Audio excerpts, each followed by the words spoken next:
আর বিদ্যালয়টা একদম মহাসড়কের খুবই নিকটে, কিন্তু অল্প বৃষ্টিতে আমার বিদ্যালয়ের মাঠ এবং বিদ্যালয় গৃহ পুরোটাই পানিতে নিমজ্জিত হয়ে যায়।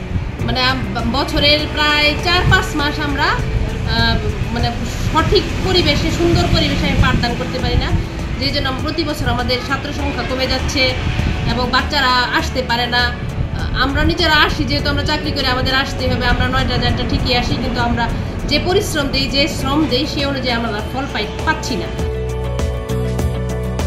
সারা বছরের 5-6 মাসে আমাদের পানির নিচে থাকতে হয়। আর আমার ওই পুরনো বিল্ডিংটা দীর্ঘ মানে 87 সাল থেকে পরিত্যক্ত, মাঝে মাঝে সংস্কার করে ওটাকে ব্যবহার করতেছি। আর ওইটাই আমার মূল শ্রেণীকক্ষ, ওখানে আমার 4টা ক্লাস হয়, কিন্তু দেখা যায় বছরের 3 মাসে আমি ক্লাস নিতে পারি না, তখন বাচ্চারা উপস্থিতি কমে যায়। তখন আমাদের এই যে দেখা যায় একই ক্লাসে 3-4 শ্রেণীর বাচ্চাকে একসঙ্গে পড়াইতে হয়। আসবাবপত্রগুলো নষ্ট হয়ে যাচ্ছে, প্রতি বছর নতুন আসবাবপত্র রং করি, রেডি করি, আবার দেখা যায় 3 মাস যখন পানি নিচে থাকে তখন আর চেয়ার, টেবিল, বেঞ্চ সব নষ্ট হয়ে যাচ্ছে। যে কোনো সময় ভবন ধসেও পড়তে পারে।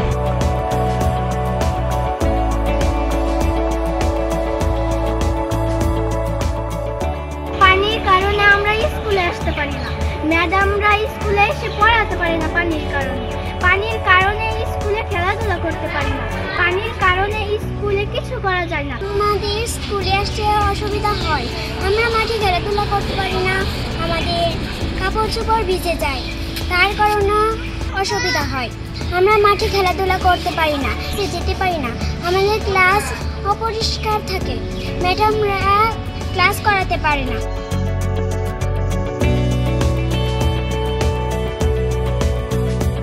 ঠিকমতো স্কুলে আসতে পারছি না, আমাদের নিজেদের কাপড় চোপড় নষ্ট হয়ে যাচ্ছে, ওভাবে আসতে হয়।